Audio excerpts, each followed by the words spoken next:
we can start, I think.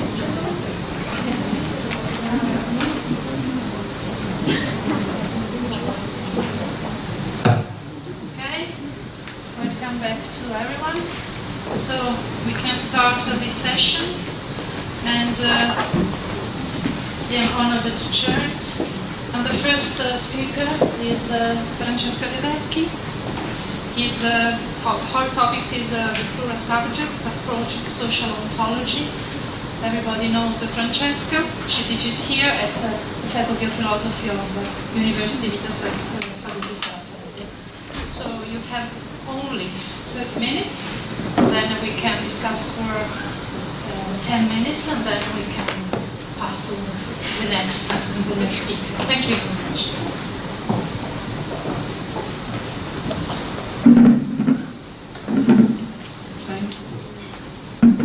Okay, can you hear me? So the title of my talk is The Plural Subjects Approach to Social Ontology. And this is the schema of my talk. First, a brief introduction about the issue of a variety of social entities, and on the other side, the unity of social ontology. Second step, Gilbert's social ontology of plural subjects and her plural subject account of shared values. Third step, phenomenological insights into values and social unity. So, social entities which pervade more and more our everyday life are extremely various.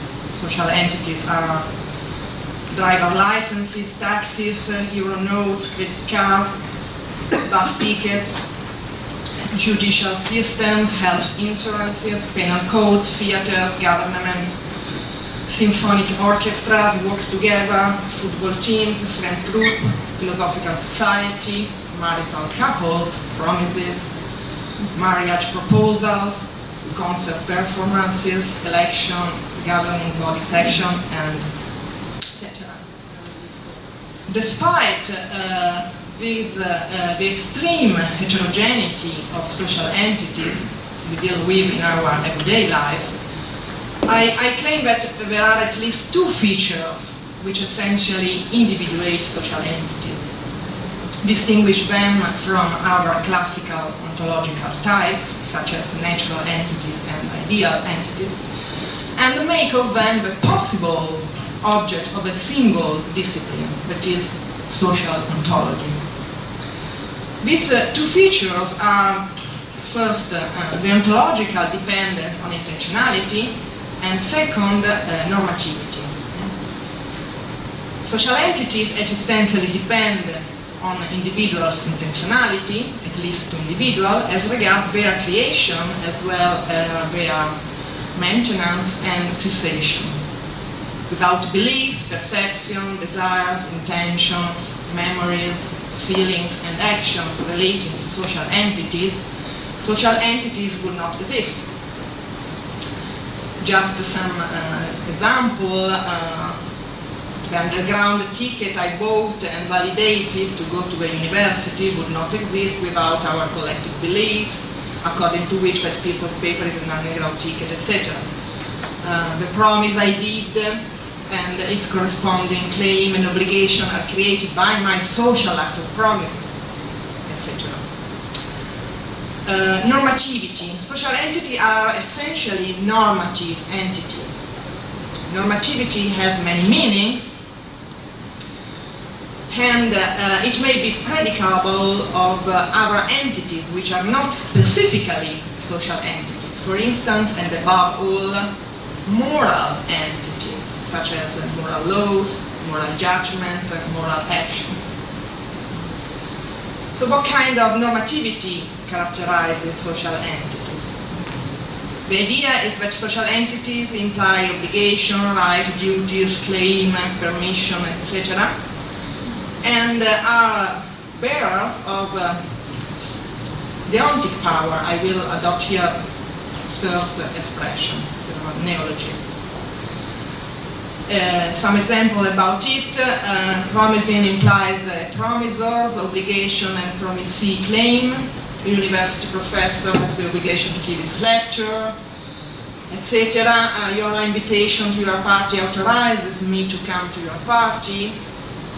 Two friends who decide to go to the Picasso Museum together are committed to go together to the Picasso Museum.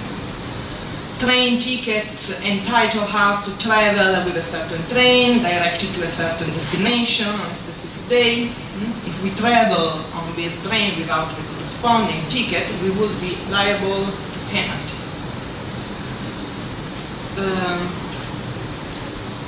All of these kinds of obligations, authorizations, commitments, rights, etc. are not moral as such.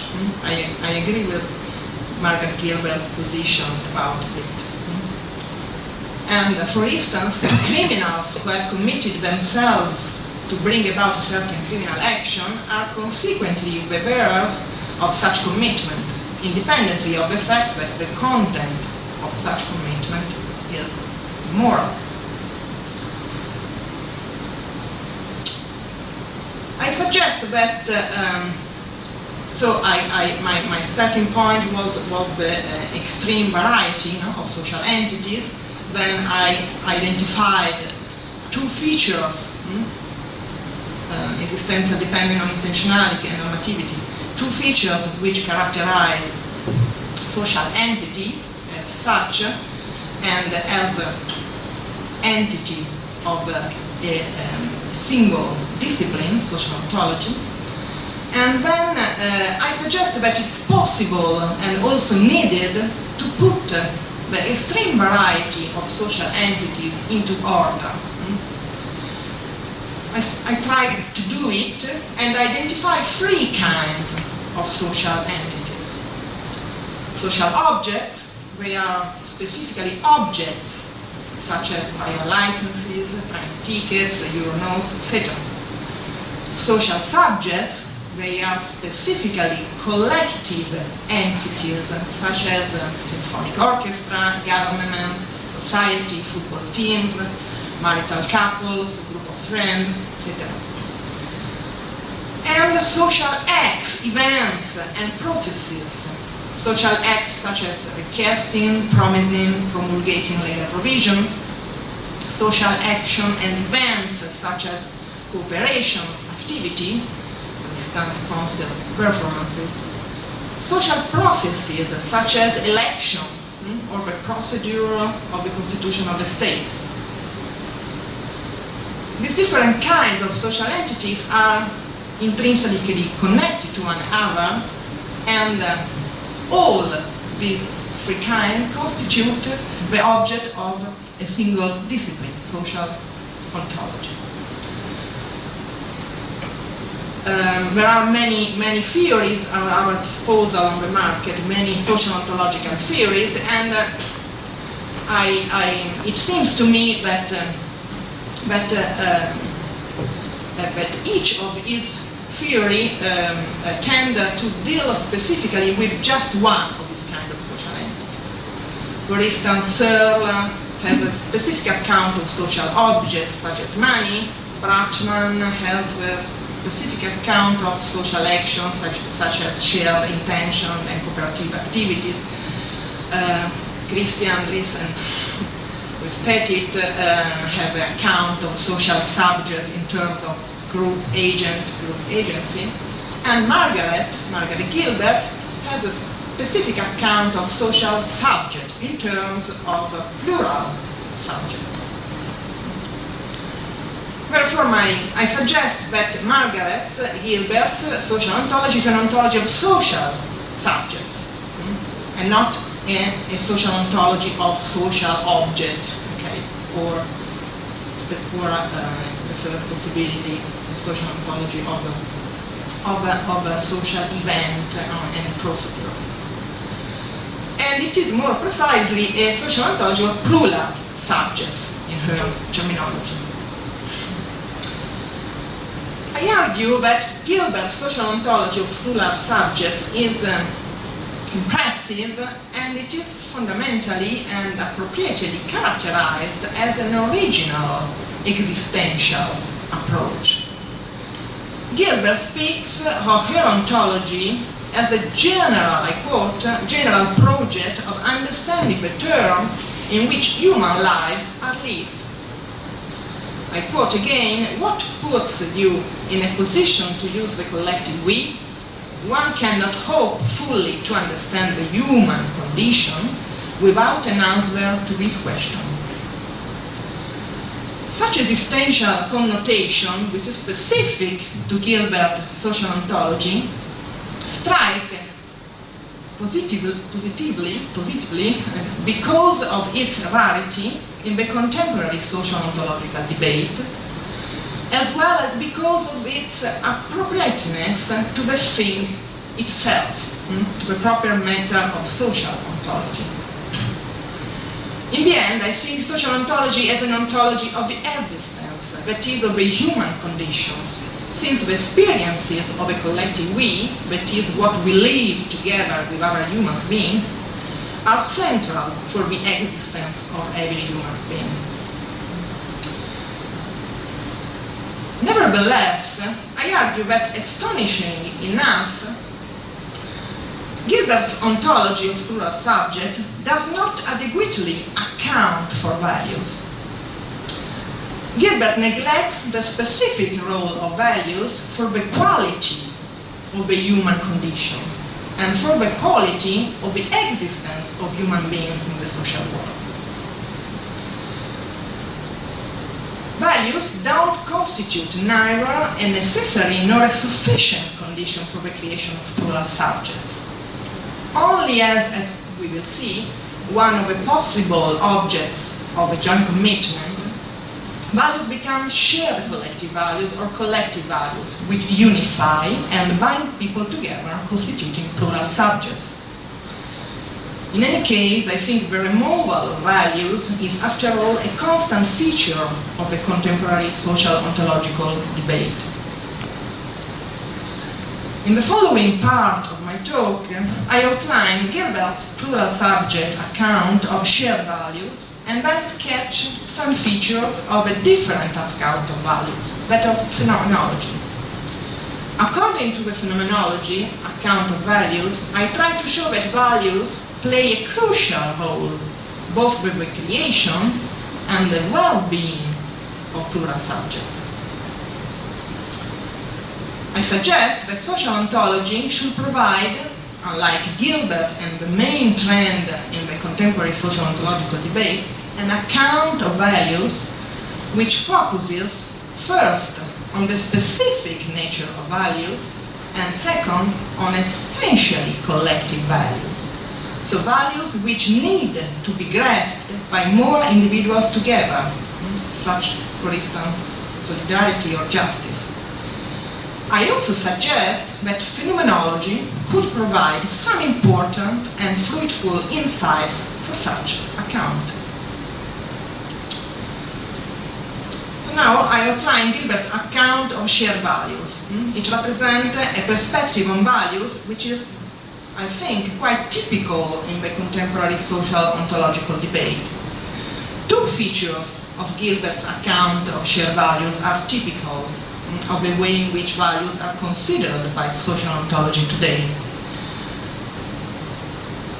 Let's speak cognitivist account of values and an extrinsic account of values.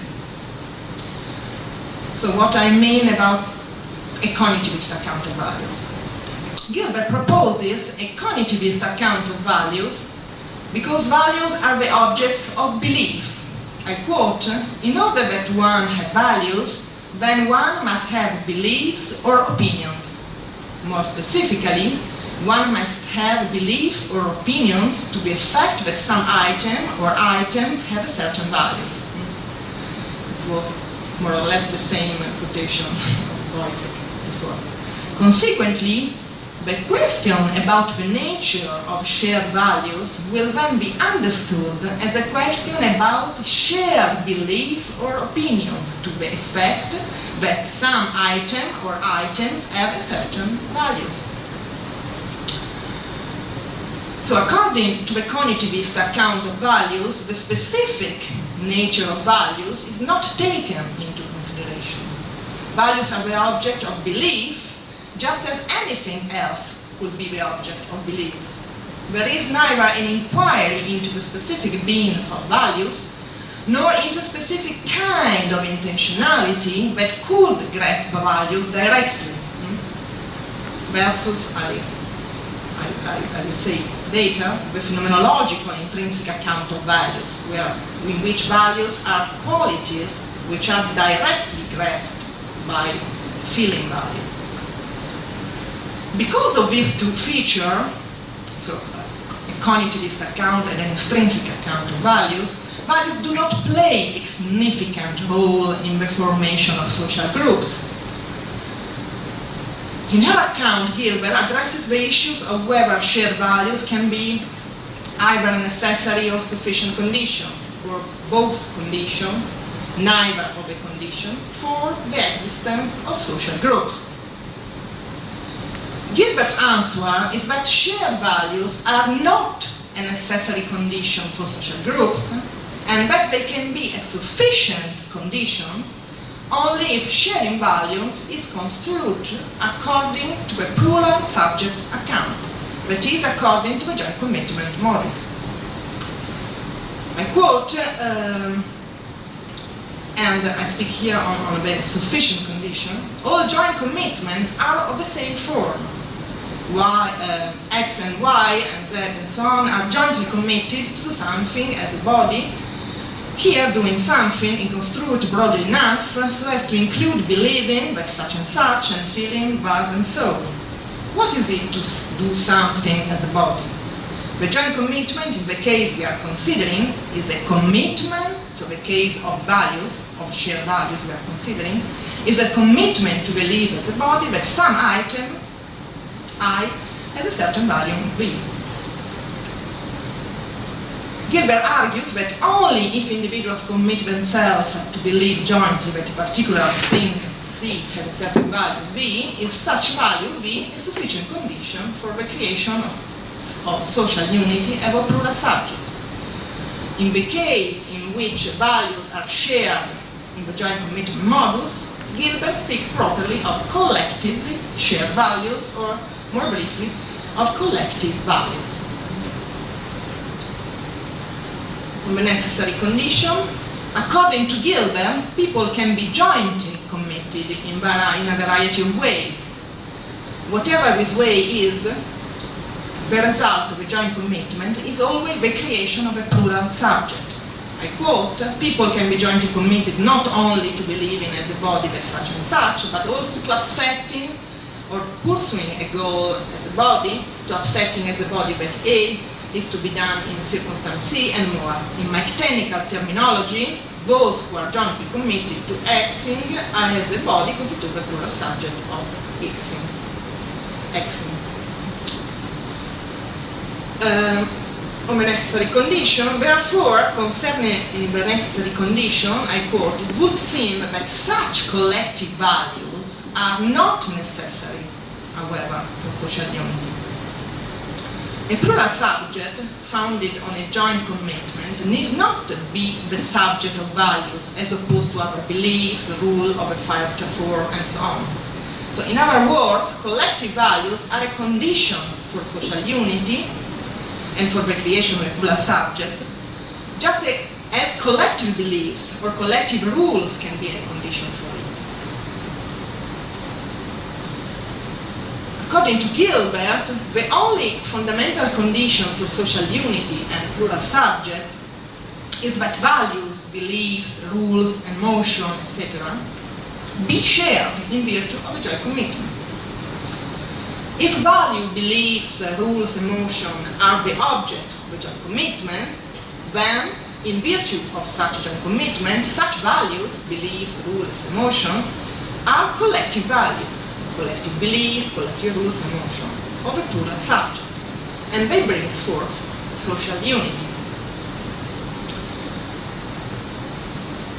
I would like to highlight which is the core argument of of Gilbert account, justifying interventions for unifying individuals and binding them together.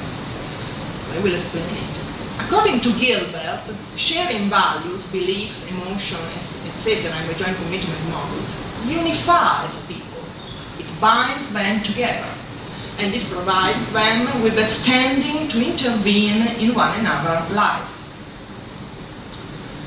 Therefore, collective values, beliefs, emotions are a sufficient condition for the creation of social unity and plural subject because they unify and bind the participants together by giving them the standing to intervene in one another's life, more precisely, to make demands on one another and to rebook one another in order that each participant act conforming to the joint commitment in question.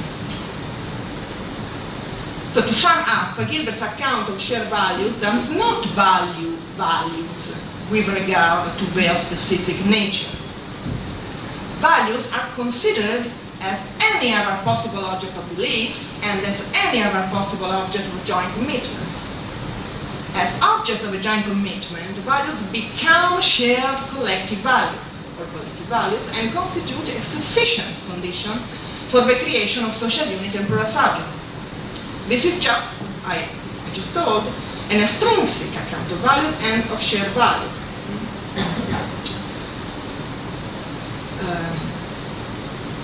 Gilbert does not take into consideration the role, for example, of collective values, such as solidarity for the well-being of a collective of persons, and consequently for its stability and persistence. All of the social unity game played by Gilbert takes place on the field of what can entitle people to intervene in one another's life in order to unify them and bind them together. But this issue of intervention is not a specific issue of collective values, but rather a general issue common to collective values, collective beliefs, collective emotions, etc. In conclusion, the specific contribution of values in the creation, maintenance in existence, stability and persistence, and also quality of the existence, well-being of a plural subject is not taken into account. I argue that phenomenology provides an axiology, which is a theory of values which deals with their specific ontological nature, that can allow us to account adequately for values and to understand their crucial place in the social world. So this last part of my talk is just a sort of outline of a possible track, of a possible account that we could also be integrate with Gilbert's account of values and joint. I make 2 points. First point, Scheler axiology, Max Scheler axiology, its inquiry into the specific nature of values, and the dividing versus sharing value thesis. So the idea is that the more divisible values are, the less shareable they are. And the converse, the less divisible values are, the more shareable they are. And the second point, the issue of that there are essentially collective values, the values which need to be grasped by more individuals together. These points should outline a track for an alternative or complementary answer to the issue of unifying and binding people together. So we can unify and binding people together. The idea is not only with by the modality of intervening in one another's life, but also in another way, sharing values. Values we can specifically unify individuals.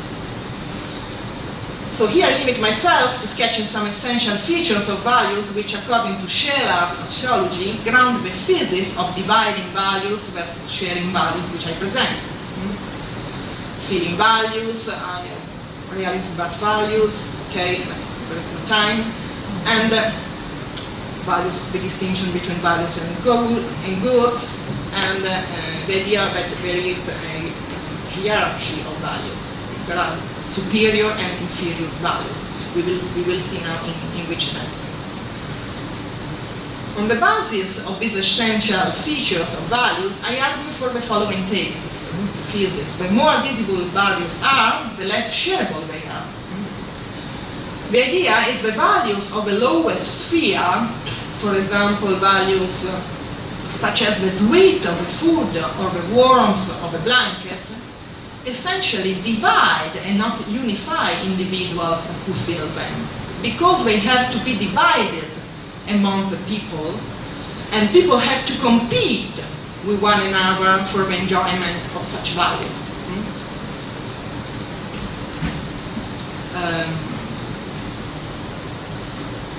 On the contrary, it belongs to the essence of superior values, for instance, values such as the beauty of a work of art, the justness of a law, the friendship between two individuals, to be communicable and shareable without limit and without any division and diminution, and to unify the people who simultaneously feel and enjoy these values.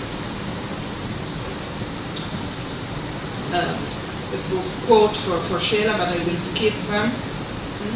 Therefore, according to Scheler's axiology, it belongs to the essence of superior values such as the beauty, knowledge, and above all for Scheler, the calling, to unify the people who feel and enjoy this value together. So the main idea is that shareable values are fundamental for the quality of the existence of human beings and for the creation of social unity, for the creation of groups, society, communities, etc. Sharing certain values and not other values, so sharing certain values which are fundamental for the development and flourishing of human beings, such as the beauty, the work of art, the knowledge, the truth about certain phenomena, think of a scientist group, for example, the justice of the law, think of a citizen of a town, unifies people and maybe even binds them together. So the idea is that for unifying people and binding them together, we don't need necessarily, or we don't only need necessarily the possibility to intervene in one another's lives. We need also the possibility to share some values. Sharing some values, certain values, in itself can unify and maybe also bind people together. Therefore, this phenomenological insight into values provides an account of the problem of unifying and binding people together in order to bring about plural subjects, groups, collective person versus mere aggregative, which is different, or would be also an integration for Gilbert's account focusing on the title people have to intervene in one another in their own life. So phenomenological account implies that certain specific values, once they are shared, unify the people who share them. Sharing the value of a justness of a certain law bring about unity among people. So people are not just unified by and through the standing to intervene one another in their own life, rather are also unified by and through the fact of the experience of sharing some values and not all the values, who essentially and positively unify and not divide people. So positively unify and not divide people. Last point, the question of binding people together, the question of the social bondage, quoting Gilbert, who quotes Devlin, rests maybe less satisfied by the dividing versus sharing values thesis. Is sharing certain values a sufficient condition for binding people together? I suggest that an answer in this direction can be searched for into the phenomenon of collective values. The idea is that within the sphere of values, there are values which are essentially collective. So, for instance, the solidarity of behavior with respect to others, the judgment of the law, the friendship between two persons. As shown by, this is an idea of William Sharp, there are values which are essentially collective versus individual values. So values which need to be shared and enjoyed by some individual together and cannot be enjoyed and grasped by only one individual in order to exist and to be realized. In order to be realized, they have to enjoy it by more individuals together in some way, in a certain way. For instance, the judgment of the law, the solidarity of behavior with respect to other individuals. In case of collective values, it seems to me that such values imply necessarily a bond among the people who share them. Without such bond, collective values can be neither enjoyed nor realized. Thank you for your attention.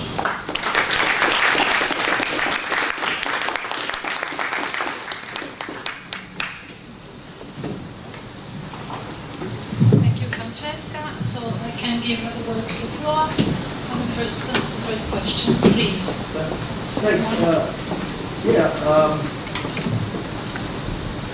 I think that's really useful, that distinction between, as it were, what we might call contingently collective values, which are the content of whatever, say, a joint commitment or whatever your story about collectivities is, versus these essentially collective values, such as, for example, solidarity. Okay, so good. That seems like a really useful distinction. I'm wondering if there isn't a threefold distinction rather than a twofold distinction. So on the one hand, you've got the ones that are contingently collective by virtue of being the content of, say, a joint commitment or whatever your story about what it is to be a collective is. They're the first category which you've described. Okay, but within what you're calling essentially collective, it seems as though we could distinguish between values which may be a necessary condition for collective life, for example, justice, right? And values which are actually constitutively collective, such as solidarity.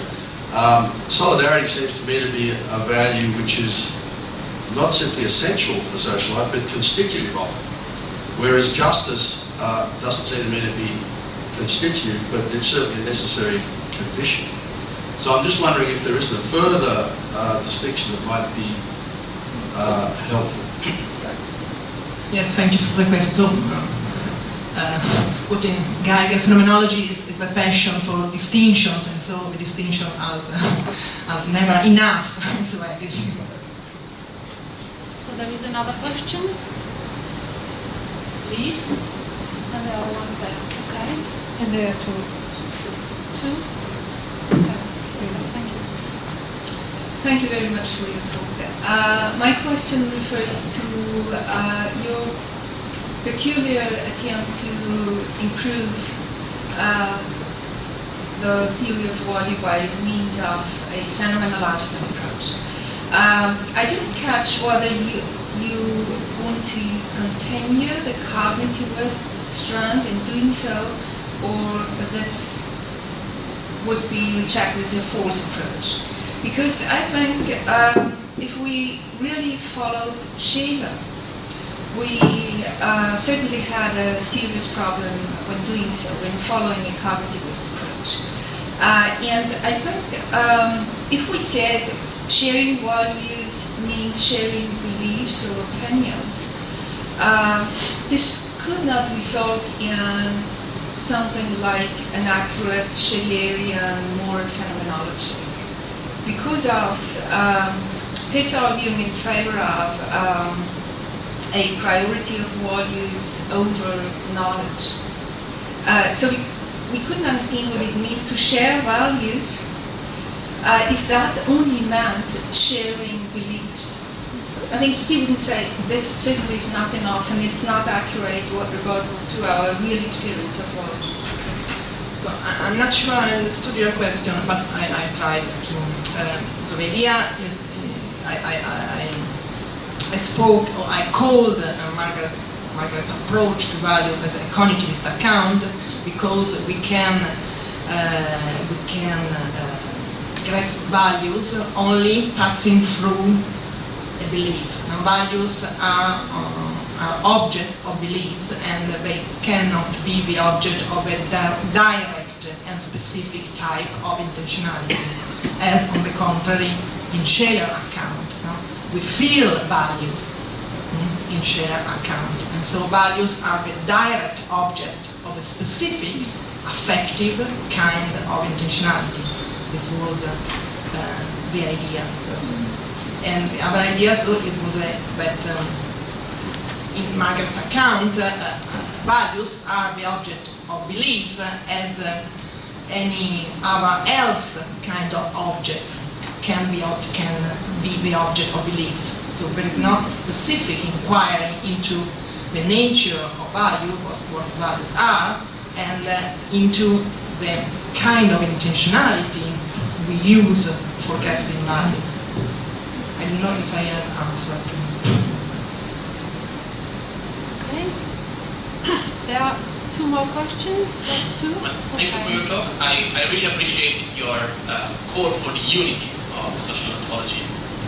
But unfortunately, I disagree with the main claim unless you you say something more about dependence, intentionality, and normativity. I have problems in making sense of the claim that social objects depend on intentionality and normativity. And I have three examples of what I think are social objects, but somehow creates problems. Or at least I have problems in finding out dependence on intentionality and normativity in these three cases. The first is the case of, there's a TED talk by a guy called Vikram something. And there's a TED talk of this guy who shows you robots that fly and cooperate. And I think it qualifies as group actions. And it's part of the entities you want to explain. And they are robots with programs. It's difficult to say an algorithm as normativity. And also that it depends on intentionality. We are all dead, but they can still practically work. But there are robots, so it's a complicated example. There's another TED talk, luckily for us, on the troubles by automated trainings and crises with debts and finance. And well, we have abstract objects and obligations, and again, we have social effects. Nobody wanted that, they are unintentional, we are all dead, and they keep running and working, and again I have problems in finding out what's going on in here. And third example, there's a nice things in music, so we move to artifacts, that is called algorithmic compositions. And there was this nice piece by some guy called Miller, and it's the Iliad Symphony, Iliad Suite, which is the product of just the work of music for us, that is just the product of an algorithm, again. And the intentionality in pushing a button to a symphony is somehow different from the intentionality of Beethoven to produce a symphony. And again, in this third example, unless something more is said, again in these cases, I don't think an algorithm is normative in a relevant sense for our debate. So unless something more is said on dependence, intentionality, and normativity, given these three examples of social actions, abstract objects, and artifacts, I am with you in the bigger project, but I would take some sort of weaker foundational claims for what a social object is. Thank you. Okay, I would say about the robots, but the robots are artifacts in a certain way created by human intentionality, so indirectly they depend on human intentionality. And so about I think the economic phenomena you are speaking, they are also indirectly, not directly, depending on intentionality, but at the last end they depend on intentionality, not directly, but at the last end, yes. And algorithm is the same. The idea is that yes, on one case is one situation if a musician, a composition, Beethoven creates a symphony or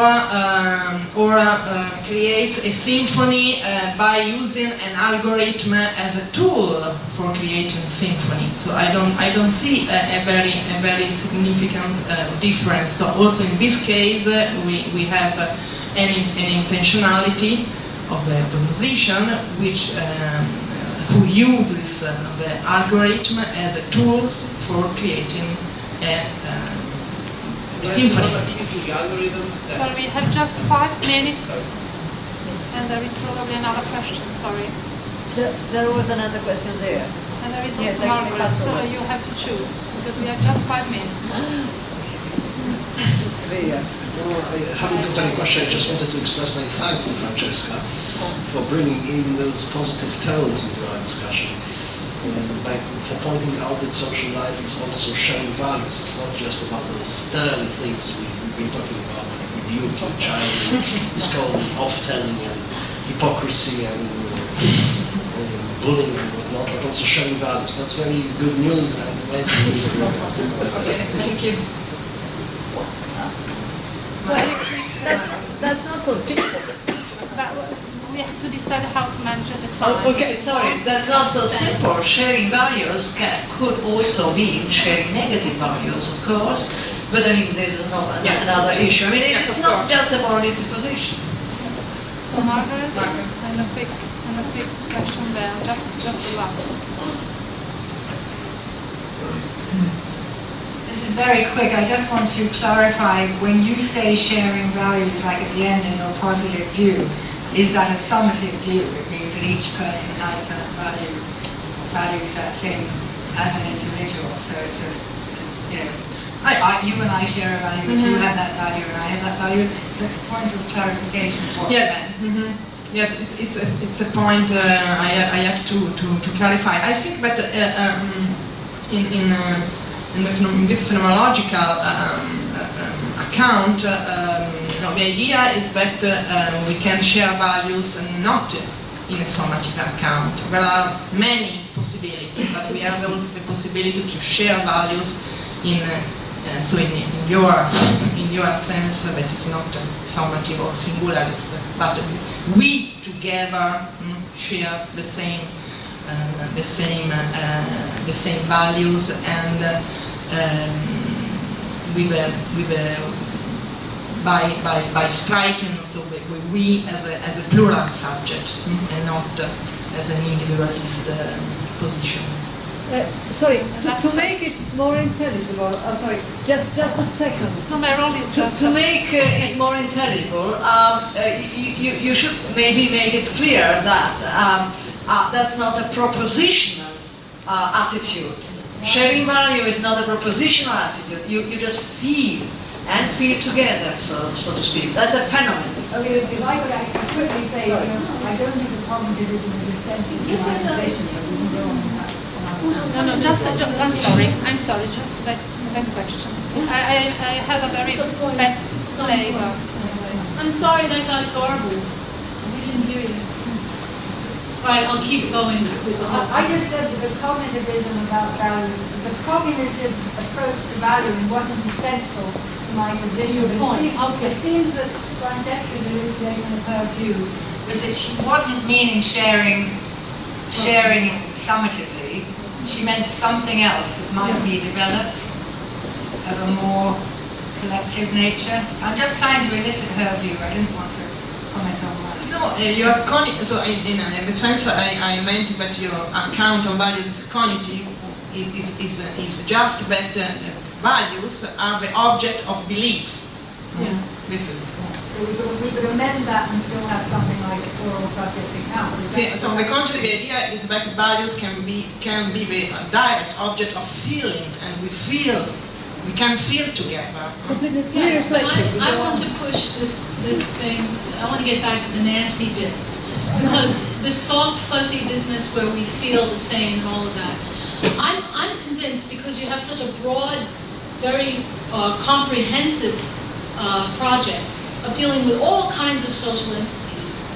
I'm grappling because we have no time, but it won't take long for us to find a social entity which its very existence presupposes that you and I have a feeling for contrary values. Example, and this is probably not as good as we can make it. A symphony, fine, but what about multi-party elections?